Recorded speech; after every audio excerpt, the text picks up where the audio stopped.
Okay, so I'm just going to do about pollen grain development, but I thought you might need to realise what the anther looks like. So you'll have seen this down a microscope, you will have drawn it, and you'll have probably measured the diameter of a pollen sac, I'm thinking, by now. So around the outside of the anther, just like in all plant tissues, we have epidermis. This little thing here is where the filament's coming in, carrying the vascular bundle.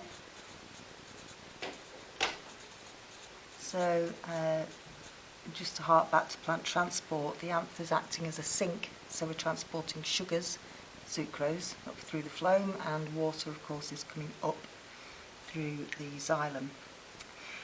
This is the filament here, and you're now thinking, or you should be, I would be, that, well, hang on a minute, if this is where the filament's coming in, what's it doing down there? And it really is just the angle of slice. So when you slice through the anther, because of the shape of the filament, you often get the filament and, sort of twice on it. Then we've got the pollen sacs. So this whole kit and caboodle here is called a pollen sac. So this is where the pollen grain development is going to occur. And we've got a layer of cells around the outside, a bit like the Sertoli cells in human males, the tapetum. It's going to nourish the developing pollen grains. And the pollen grains are developing in this bit here. So if you cut through the bits that you see in the middle, these are our, I'm going to call them pollen cells because some of them won't be pollen grains, some of them might be megaspores. We'll do that in a minute. So this is where they're developing. So this is the site of meiosis. So when we're looking at meiosis down a microscope, very difficult to see in human cells because they're small. Quite easy to do in a testis squash from a locust, although the locust doesn't enjoy that too much. And of course, we can see it happening in anthers, so you will be able to see the chromosomes down the microscope. The only other sort of key bit that I want to talk about here is this area here. This is a weak area on the whole anther, and it's called the zone of dehiscence.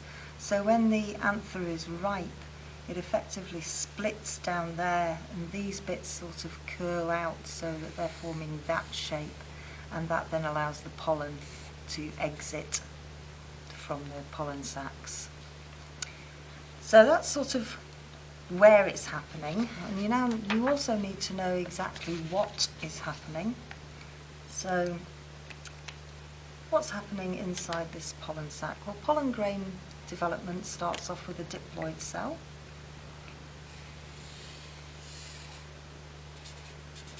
So just like gametogenesis in males and females, starts off with a diploid cell, and this is called a megaspore. It's then going to undergo meiosis 1,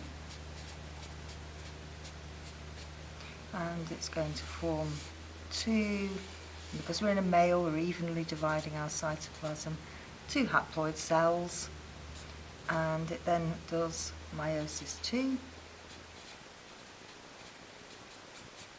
and it forms 4 haploid cells.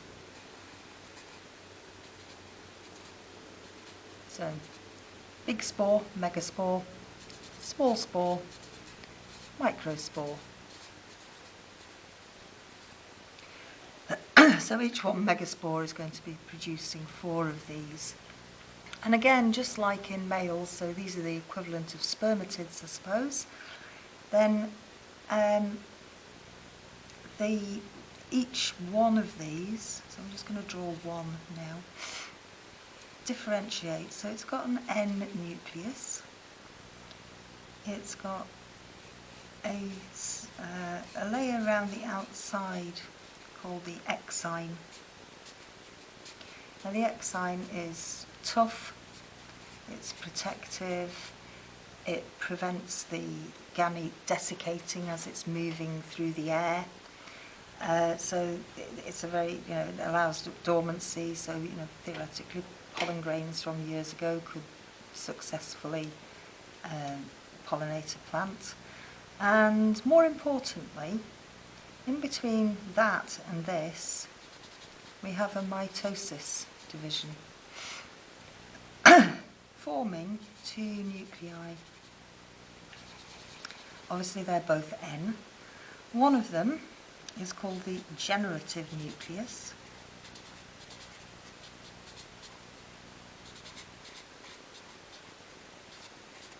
and you can think of that as the gamete.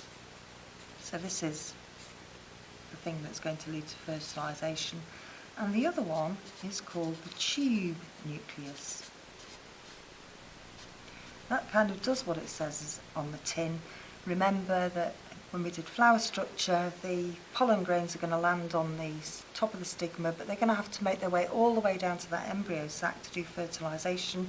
They do that through a tube, a bit like the sperm sort of digesting through the zona pellucida. So the tube nucleus is going to control, and it's really handily called the pollen tube. So it's going to control pollen tube growth. So that's the boy bits done, and I'll do a different video I think on the girl bits.